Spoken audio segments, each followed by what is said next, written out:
بسم الله الرحمن الرحيم الحمد لله وكفى وسلام على عباده الذين اصطفى اما بعد. محترم حضرات، اس وقت تقریباً 4-5 گھنٹے سے آپ نے تعلیم کی اہمیت اور اس کے موضوع پر بہت ہی پرمخ باتیں سنی ہیں. تو اب اتنی گرمی میں جب کہ موسم اتنا سخت بھی ہے، زیادہ وقت اور کچھ کہنے کے لیے کچھ بچا نہیں ہے، لیکن چونکہ حکم ہوا ہے اس لیے چند باتیں میں عرض کرنا چاہتا ہوں. سب سے پہلی بات یہ ہے کہ آج جس اسکول کا افتتاح ہے یہ کوئی پہلا اسکول ہے اور نہ ہی کوئی آخری اسکول ہے، بلکہ یہ ایک تسلسل ہے. آپ کو شاید یاد ہوگا کہ آج سے 8-9 سال قبل حضرت امیر جامعہ نے ایک اعلان کیا تھا کہ ہمارا عزم ہے کہ ہم پورے ہندوستان میں آئندہ 20 برسوں کے اندر 100 اسکول کھولنا چاہتے ہیں. اور کچھ ایسی مصروفیات، کچھ ایسی گوناگوں ترجیحات سامنے آ گئیں کہ جن کی وجہ سے وہ پروگرام کینسل کرنا پڑا اور وہ ابھی بھی چل رہی ہیں. لیکن اب پھر جب موقع ملا ہے تو پہلی فرصت میں یہ فیصلہ کیا گیا کہ یہ اسکول تسلسل کو آگے بڑھایا جائے. تو آج کا یہ اسکول کا جو انعقاد یا افتتاح ہے وہ اسی سلسلے کی ایک کڑی ہے. اور میں یہ بتانا چاہتا ہوں کہ حضرت نے ابھی اعلان کیا کہ انشاءاللہ ہر سال جے پور میں ایک اسکول نیا کھولیں گے. تو خدا کرے بہت جلد یہ توقع پوری ہو. اور حضرت نے جو اعلان کیا تھا وہ اصلاً مولانا عبدالرحیم ایجوکیشنل ٹرسٹ کے پلیٹ فارم سے کیا تھا. آپ کو میں بتانا چاہتا ہوں کہ ایک دوسرا ٹرسٹ بھی ہے جس کا نام ہے مولانا عبدالرحیم چیریٹیبل ٹرسٹ، اور اس ٹرسٹ کا ذمہ دار حضرت نے مجھے ہی بنایا ہے. اس ٹرسٹ کے تعلق سے پلیٹ فارم سے بھی گزشتہ کئی سالوں سے کوشش کی جا رہی تھی، اور اب وہ موقع آ گیا ہے. اور مجھے یہ اس موقع پر اعلان کرنے میں بہت خوشی ہو رہی ہے کہ انشاءاللہ اسی سال شہر جے پور میں، شہر جے پور کے علاوہ راجستھان کے 5 ضلع میں کل ملا کر 6 اسکول اسی سال انشاءاللہ قائم کیے جائیں گے. وہ ہے مولانا عبدالرحیم چیریٹیبل ٹرسٹ کے پلیٹ فارم سے. اب آپ یہ بہت سے لوگوں کے ذہنوں میں یہ اشکال ہوگا کہ ہم نے تو آج تک مولانا جامعۃ الہدایہ کا ہی سنا تھا، یہ آخر مولانا عبدالرحیم چیریٹیبل ٹرسٹ اور ایجوکیشن ٹرسٹ کہاں سے آ گئے؟ میں یہ بتانا چاہتا ہوں کہ حضرت بانی جامعہ رحمۃ اللہ علیہ کا مشن ایک ادارہ قائم کرنا نہیں تھا، بلکہ وہ ایک مشن کے تحت کام کر رہے تھے. جامعۃ الہدایہ کو ہم نے یہاں سمجھا نہیں ہے یا ہم سمجھا نہیں پائے ہیں آپ کو کہ جامعۃ الہدایہ کسی ادارے کا نام نہیں ہے، چند بلوگوں کا نام نہیں ہے، کسی ایک مخصوص نصاب تعلیم کو قائم کر دینے کا اور اس کو نافذ کر دینے کا نام نہیں ہے، بلکہ جامعۃ الہدایہ نام ہے ایک عظیم مشن کا. اور اگر میں کہنا چاہوں تو میں یہ کہہ سکتا ہوں اپنی دانست میں کہ نارتھ انڈیا کے اندر کم از کم یہ ایک علمی اور بہت بڑا تعلیمی مشن ہے. اور میں نے نزدیک تو میں نے جو محسوس کیا ہے، جو پڑھا ہے اور جو سمجھا ہے، اس کے حساب سے اگر میں کہوں، اور چھوٹی بات منہ اور بڑی بات ضرور ہوگی، لیکن یہ حقیقت ہے کہ ہندوستان کے اندر ہم تعلیم مشن کا جائزہ لیں تو 2 مشن بڑے مسلمانوں کے اندر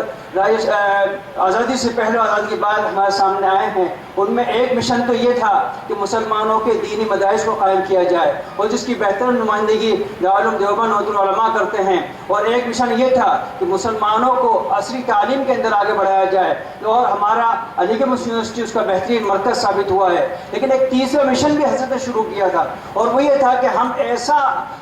قابل فرد بنا کے معاشرے کے سامنے، امت کے سامنے پیش کریں کہ جو در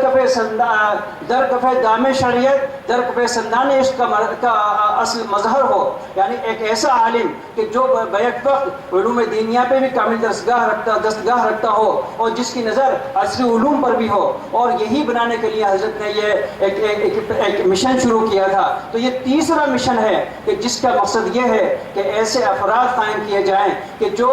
بہترین عالم دین بھی ہوں، جو قرآن اور حدیث اور تفسیر کے بہترین جانکار بھی ہوں، اور ساتھ ہی عصری علوم پر ان کی کامل دستگاہ اور کامل نگاہ ہو. اور الحمدللہ جامعہ نے اس اپنے پلیٹ فارم سے اس کمی کو پورا کرنے کی کوشش کی ہے. لیکن حضرت کا مقصد صرف ایک ادارہ قائم کرنا نہیں تھا، بلکہ حضرت کا مقصد ایک ایسا بھرپور ایک مشن شروع کرنا تھا کہ مسلمانوں کے لیے ہر میدان میں جہاں کاموں کی ضرورت وہاں کام کیا جائے، خواہ وہ عصری تعلیم کا میدان ہو، خواہ وہ دینی تعلیم کا میدان ہو، خواہ وہ سماجی خدمات کی پیش کرنے کے میدان ہو۔ لہٰذا اس سلسلے میں جہاں جامعۃ الہدایہ کو قائم کیا گیا، اور اس کے بعد جامعۃ الہدایہ نے اس میں کوئی شک نہیں کہ جب قائم کیا تو اپنے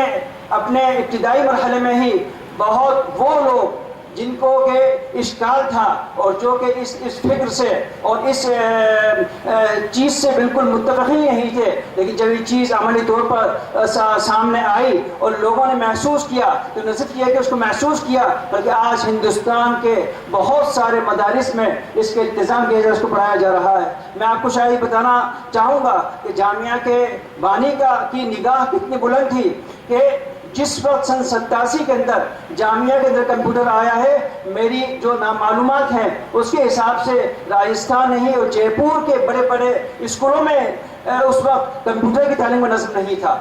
یہ بہت بڑی کامیابی تھی جامعہ الہدایہ کی۔ اور بلکہ ایک اطلاع تو یہ بھی ہے کہ سن 86-87 میں راجستھان یونیورسٹی میں کمپیوٹر نہیں آیا تھا۔ اب آپ سمجھیے کہ جس وقت کے راجستھان کے اور جے پور کے عاصی مدارس کے اندر کمپیوٹر نہیں آیا تھا، ایک مدرسے کے اندر کمپیوٹر شروع ہو گیا تھا۔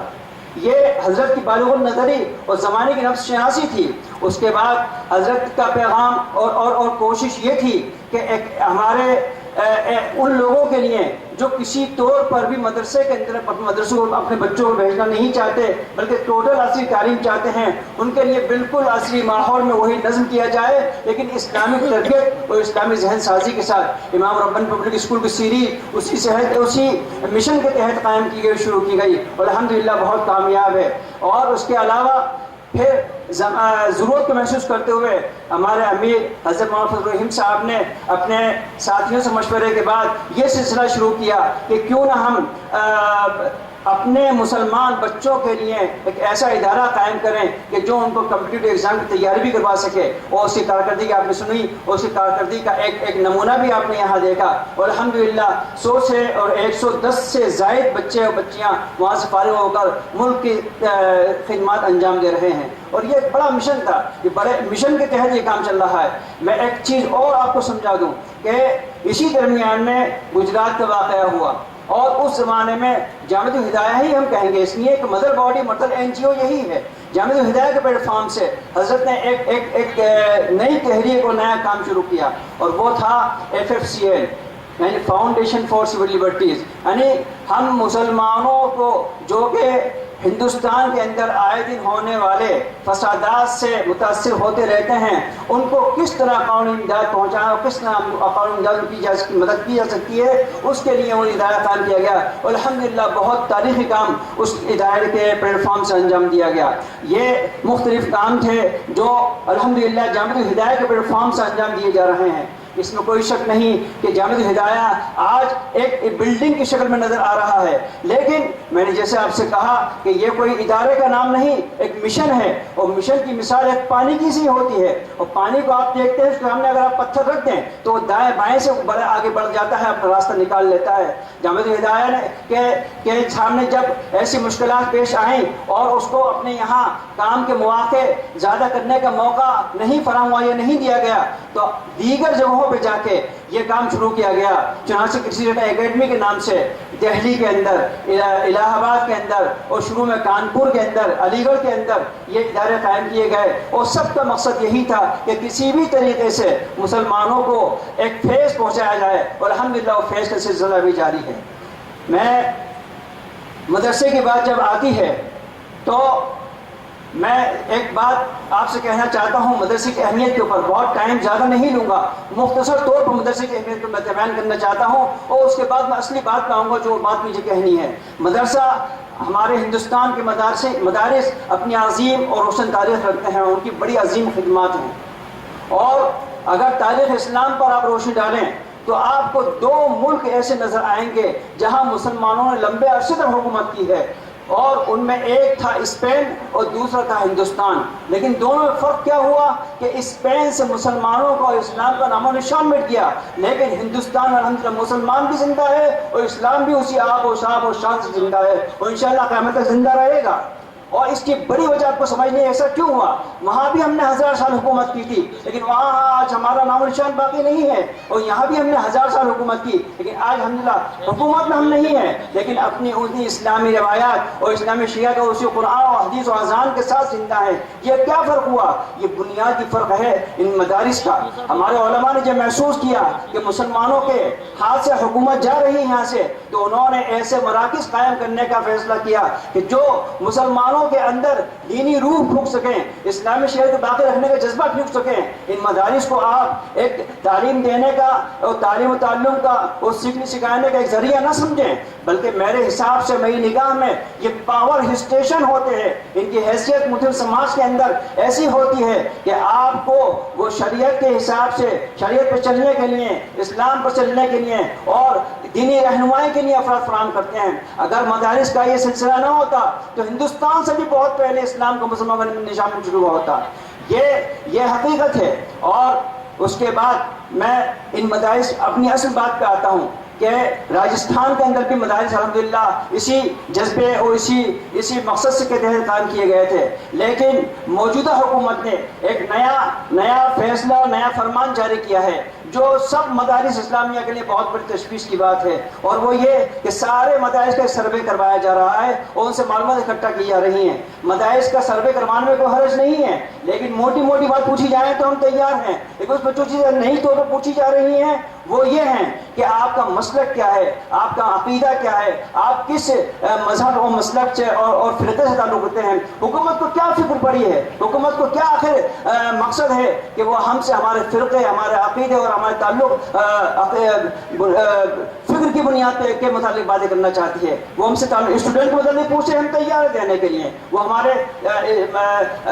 اسٹوڈنٹ اور استادوں کی تعلیم کے متعلق پوچھے اور تعداد کے متعلق پوچھے، ہم دینے کو تیار ہیں، لیکن اس کے بجائے وہ پوچھ رہی ہے کہ آپ کا عقیدہ کیا ہے۔ اس کا مطلب کہ دال میں کچھ کالا ہے۔ ہم حکومت کی اس اقدام کی پرزور مذمت کرتے ہیں اور حکومت سے یہ مطالبہ کرتے ہیں کہ فوری طور پر اپنا یہ اقدام واپس لے۔ ہم اس سلسلے میں کوشش کر رہے ہیں، ہمارے ساتھی گزشتہ دنوں بیٹھے بھی تھے کئی مسلم تنظیموں کے نمائندے، اور انہوں نے یہ مطالبہ ایک میمورنڈم کی شکل میں بھیجا بھی ہے، اور انشاءاللہ مشکل کوشش کرتے رہیں گے۔ لیکن آج کے اس جلسے، اس پلیٹ فارم سے ہم یہ کہنا چاہتے ہیں کہ ہماری طرف سے ہرگز اس فکر کو اور حکومت کے اس اقدام کی تائید نہیں کی جاتی، بلکہ ہم تردید کرتے ہیں، مذمت کرتے ہیں اور پرزور مطالبہ کرتے ہیں کہ حکومت فوری طور پر اپنے اس اقدام کو واپس لے۔ انہی کلمات کے ساتھ میں اور اس دعا کے ساتھ کہ اللہ تعالیٰ اس نئے اسکول کو ایسا ہی سبز و شاداب اور باغ بنائے جیسا کہ امام ربانی پبلک اسکول ہدایت باغ کا تھا، اسی کا ہے، اسی طریقے سے اس سے بھی زیادہ طریقے سے ترقی دے، اور جہاں جہاں یہ کوشش ہوگی، ادارہ ہوگا، کام کیے جائیں گے آئندہ دنوں میں، ان کو بھی الحمدللہ اللہ تعالیٰ اپنے فضل سے ایسا ہی نوازے۔ اور آپ سے جیسا کہ کہا گیا، اپنی پوری محنت، پوری کوشش، پوری کاوش یہ کیجیے کہ کسی طریقے سے آپ کے بچے ان اسکولوں میں زیادہ سے زیادہ داخلہ لیں۔ وآخر دعوانا ان الحمدللہ رب العالمین۔